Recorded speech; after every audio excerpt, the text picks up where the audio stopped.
Scotty scored first half, but the rest try and rule it out. There's poor quality and dead referees in the league, somebody's got to call it out. Look, it ain't my team, but in the Arsenal game, fam, that ball look clearly out. But if you try and get annoyed and scream and shout, the refs like Gambit and pulls it out.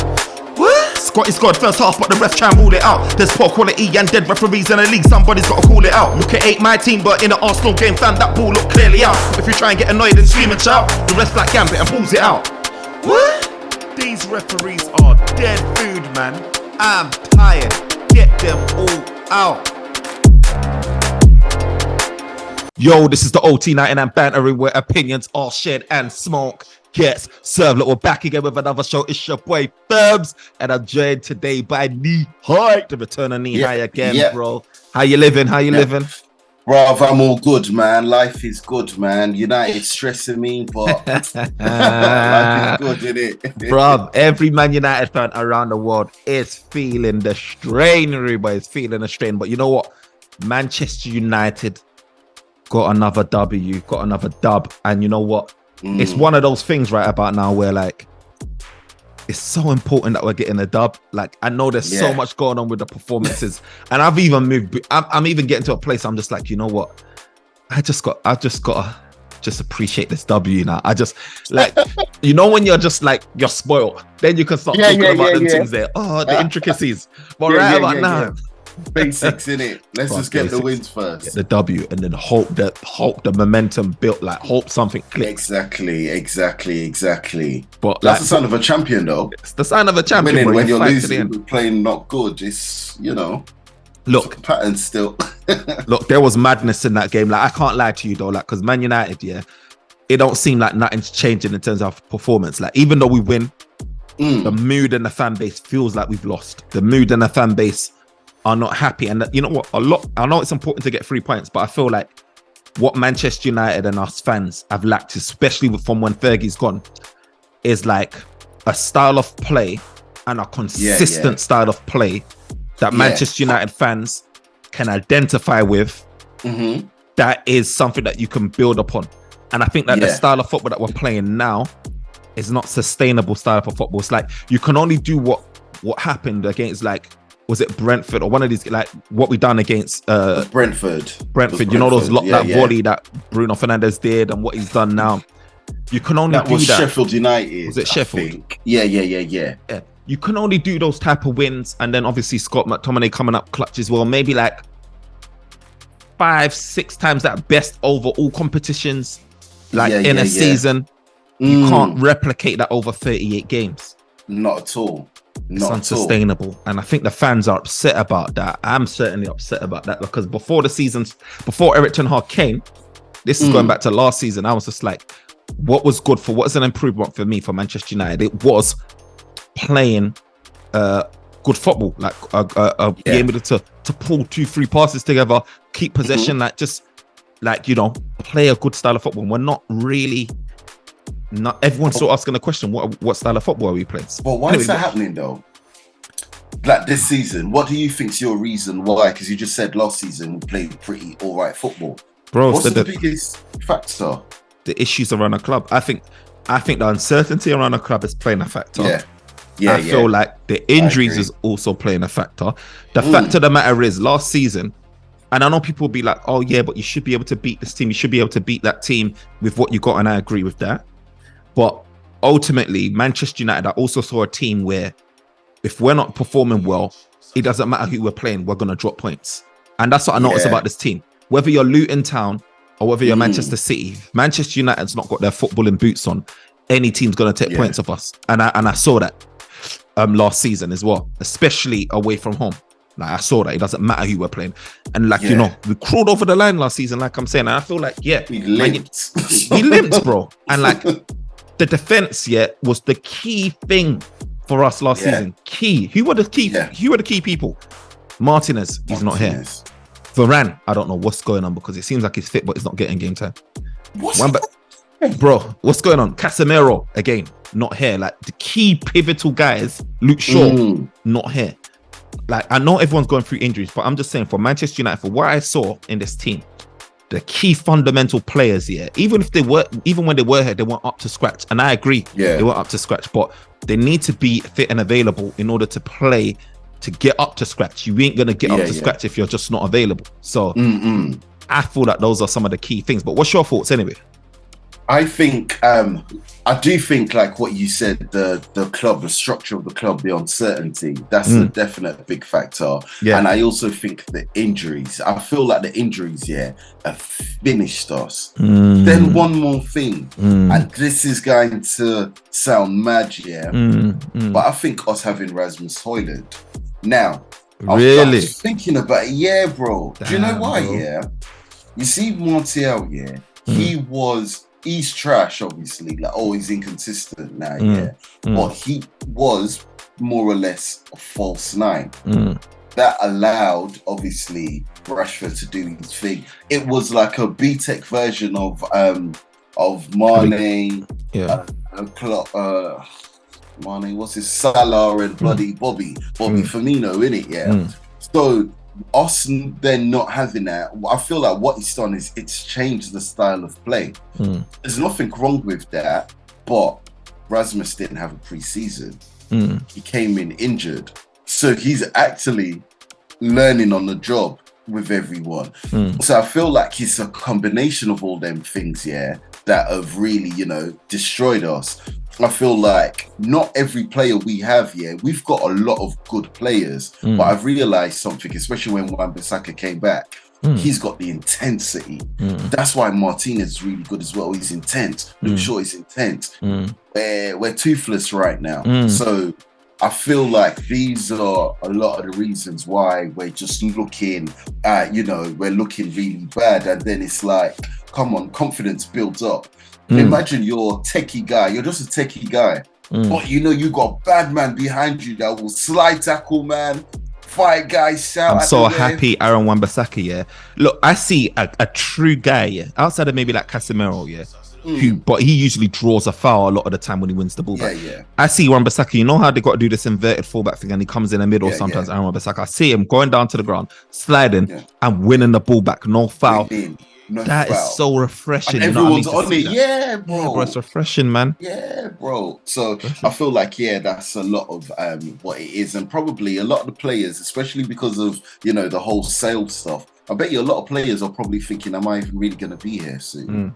Exactly. Do you know what? Like, to be honest here, I'm looking at Manchester United's team, and I know there's issues going with the board and it all stems down, but I really look at some of these players and just like, do you know what? I feel like we've overgassed a lot of them. Man United fans are actually being brought down to reality and being brought down to reality in terms of what we actually have, bro. Like, reality is, like, I didn't see Anthony in that game against Fulham, not once.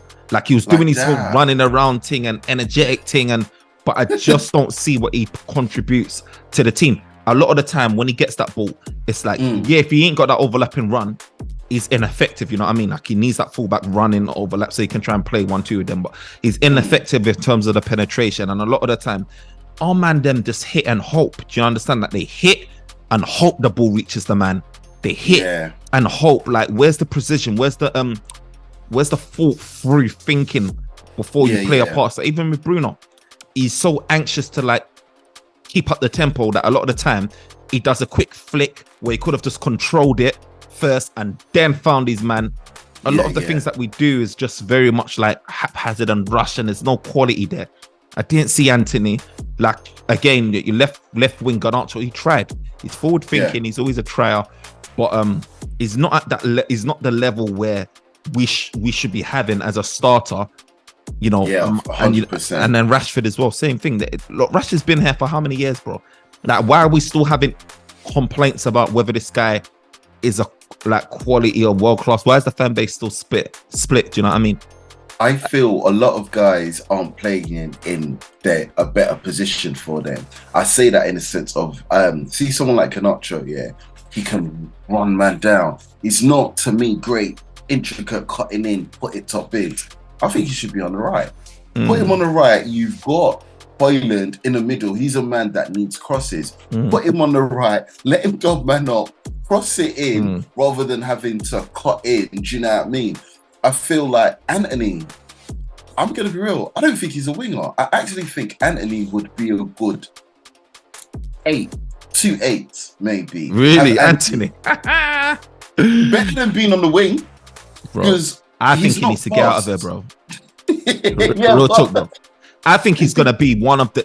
I think he's gonna go on the list as one of Manchester United's flop, like all-time flop signings. I think there's nothing I can see with him that gives me any confidence that he's gonna improve past what he is. And this is my issue, with Manchester United is Erik ten Hag has been given all this free reign to sign the guys that he's comfortable with.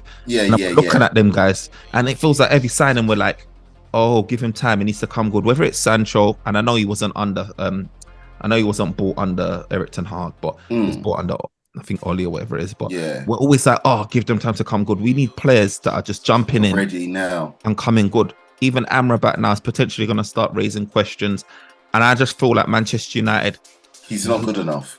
It's just a lot of the players that we've got, Rude boy, they're just not good enough. They're not good enough.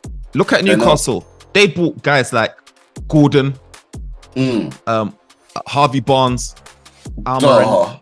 These guys are not guys that have got the glitter and gold. They ain't got the Sancho to them. They ain't got all of that fairy dust to them. But they're very consistent and get the job done. They're proper guys for their positions and get the job done. And Manchester United have either got these guys that's been over-glorified in Rashford and Sancho, and then beneath them, they've got like toddler guys like Pelestri and Garnacho. There's no like, where's the consistent standard player that you can just rely on? But you see, you said Newcastle, not on the run. Joe Linton. I'm sure he used to be up top, right? Yeah, and then they brought him into midfield. Yeah. That's kind of what I know when I said the Anthony thing. I know it sounded wild, but that's the type of thing what I mean in the sense of sometimes, I think as a manager, as a coach, you got to look at certain players and be like, does this person's attribute really work in this position? Do you know what I mean? And maybe move them around, and maybe something that they've got might be their USP in a different position. I just feel like United, I almost feel like, because it's such a big job, there's a lot of just sticking to the same stuff because, you know, you don't want to get it wrong. Like, my man should have changed his formation by now. You can't just play 4-2-3-1. It's not working. And he's stubborn with it as well. So he ain't going to change, but he's very stubborn with it. And to be honest here, in a way, I want him to adapt slightly, like in terms of his in-game management and all of that. But I'm worried that if he changes his style, it's going to give me more uncertainty. Like to say, okay, you come in to implement a thing. You're going through this crisis now. And then you're changing everything so that you can get the W, to get the victory. I want something that's long-term. And if it's the players that has all got to ship out in order for you to implement it, what you want, if you need to, I just want a manager to hold true, like Arteta held true to his style of football, and he's reaping the rewards now. I want a manager to hold true to what they believe in, and let's see if we reap the rewards of it. If we don't, then he needs to shift. I don't want a chameleon in a way, to be doing all sorts, because I still don't know what I'm getting. I want stability in terms of how we move. You say that, but you see this season, Man City now play the 3-2-4-1 or 3-2. I don't know if my maths is mathing, but they've got a completely different formation now and whatnot. It's a mess up. So that's why I get your point, because I guess it's not that we want it every other game you're changing formation and changing. Then that's mad, because it's, so I get what you mean in terms of consistency, but that can only happen if the manager tries it. And our guy's not trying it right now. He's putting, you know, Taoist.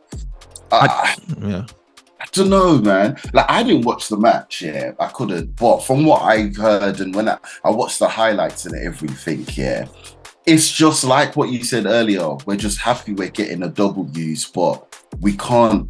This ain't sustainable. But I feel like what you said, it's bigger than just new manager, spend 400 mil in the transfer window, get a couple man. No, we this is what it is. We don't have an identity. Facts. And this is it. Every manager that comes in, like, I'm pretty sure if City was to get rid of, they'll never get rid of Pep, but if Pep was to move on, another manager will come in playing that same brand of football. But Brighton, same brand of football. Arsenal, same brand of football. Arsenal's never going to play like a Burnley. They're never going to play like a Bournemouth. They're going to play like Arsenal, that type of football that you're always used to seeing. Manchester United was playing Mourinho, low blocky football, LVG type football, to go into counter-attack gung-ho, to now having this tactical physician in Erik ten Hag, and it's just too many different styles. And then we talk about Man United DNA, but no one knows what that means. Man United ain't suffered from an identity crisis since Fergie left. And this is why we keep doing rebuilds every minute, because we ain't even got the players, the legacy players, where another manager, these players will suit them. We're getting new managers in with different philosophies and styles, and we're always having to rebuild and shift guys out and circulate, because to be honest, we've had different number of players, man, from all of these guys. Mourinho probably signed like double figure guys, 15.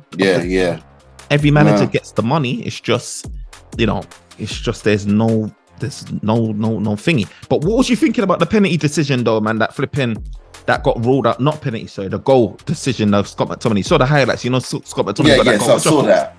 VAR is all confused, because basically that offside was because of Harry Maguire, but Harry Maguire didn't touch the ball. Garnacho put it back in. I think that's a joke. I feel like there's no consistent part of, I feel like football in general is no consistency. No consistency with our players as a Man United fan. No consistency with the VAR stuff. That didn't, and I do feel like United, since Fergie's gone, I feel like there's a target on our back. It's like everyone's at, you man used to bang us up. Now we're like a bully that used to bully you in school, then now you get hench. A couple bad man now and whatnot, and it's like, now I'm going to get you. I feel like that's what's happening with Man U right now. Like we're being violated still, because I feel if that was Newcastle, it'll be a goal. 100%, it will be a goal.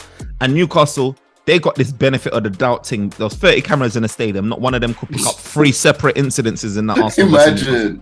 Not one. Then they went down to benefit of the doubt type thing, because they didn't have substantial evidence. Man United again, we had that issue with Højlund dragging potentially Rodri. They get a penalty. We have this issue again, where if any other team scores that goal that we scored, it gets given. Somehow Maguire stopped this player getting to the ball. Imagine. I don't think they will ever get into it. But the player was behind Maguire. Exactly. Not Maguire was in front of him. And Maguire didn't do none of this holding. Exactly. He's defending his goal. So they called it obstruction. I'm just like, bro, like all of this Man United, I don't want to be that fan, innit? We're playing terrible football, don't get me wrong, but I do the back of my mind thinking that certain decisions are just not going in Man United's favor, man.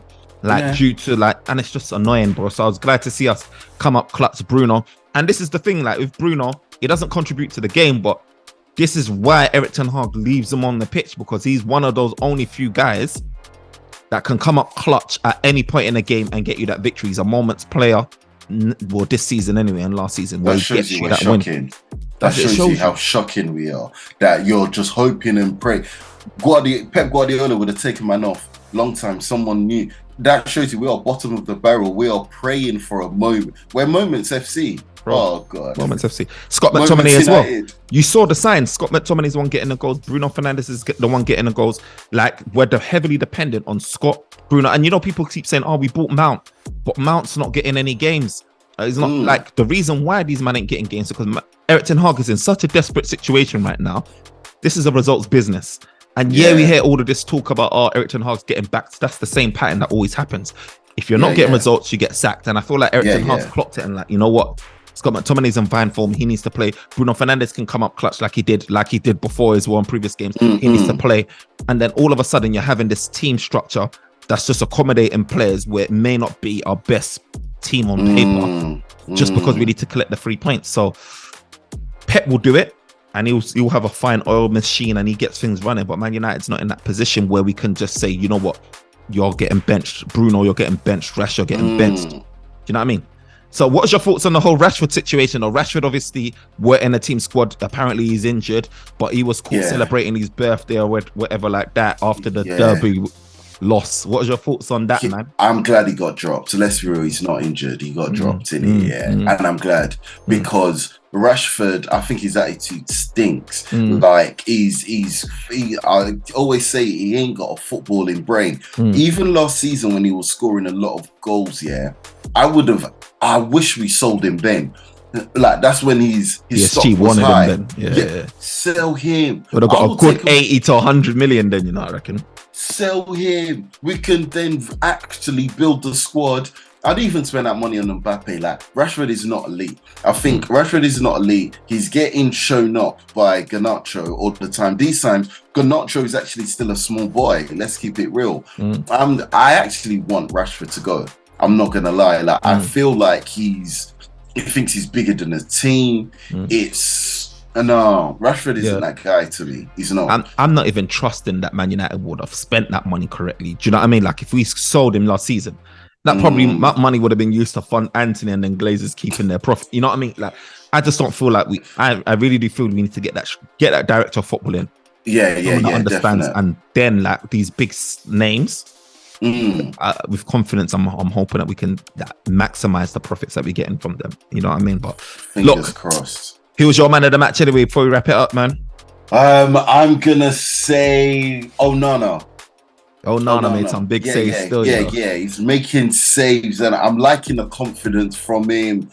Yeah, I feel like that. Okay, now Onana's a bit more confident. It's going to the rest of the squad, and we're getting W's. Ugly W's, but we're getting the wins. What about you? Who was your man of the match? Oh, it was between shout out to Onana, also Maguire's keeping his head down and putting in some decent performances. I must say, I have to give him his flowers still. And then Aaron Wan-Bissaka as well, man. I just like Aaron Wan-Bissaka in the game. I'm telling you, bro, Wambi. Bro, I would have probably given it to Wambi, to be honest, because I think Wambi, he holds it. Bro, he just held it down. Like I said, ball winning tackles, just reclaiming that ball, man, and helping attack wise as well. Like he's really doing things. So no, he's improved greatly. It's insane. Yeah, man. So I have to give it to Wambi. But our next game, I think, is Copenhagen. What's your predictions on that, bro? Copenhagen are gonna smoke us 2-1, maybe even 2-0. Yeah, man. Yeah, we're not, bro. That man can score. We're struggling to score more than one. It's over. What are you saying? Who you think's got that? Bro, I think it's gonna be. It could potentially be a 1-1 or 1-0 to Man United. And we're playing in their home as well, right? Yeah, we're playing in their home. Yeah, they're gonna smoke us still. Because we don't win this one out, bro. We don't win this one out. So it's a Thursday thing. So it's gonna be crazy still. So yeah, I'm going for 1-0 United. Just come up clutch. And then hopefully we progress, bro. So it's gonna be interesting. But hopefully we can get the W against Copenhagen. Hopefully we can get the W against Luton. And Everton as well is in slightly good form, but hopefully we can get some wins so we can start picking up some form, man. Because our next Premier League game is Newcastle and then Chelsea, and then it starts getting big. So we need to make sure that we're on form, bro. Newcastle. I swear I really know. But guys, you heard it from us, man. We gave our thoughts and opinions on the game, and let us know what you think as well. Remember to like, comment, subscribe, smash the like button, circulate to all your people. Let us know what your thoughts is going to be on the Copenhagen game, the Newcastle game, the Everton game. All these games is coming up. Let us know your thoughts on our performance, man. Do you think we can bounce back, start playing good football again, or do you think we're dead? Where are we finishing at the end of the season? 7th, 8th? Bro, what are you thinking? Second half of the table. But guys, man, we're out. Neehi, peace out.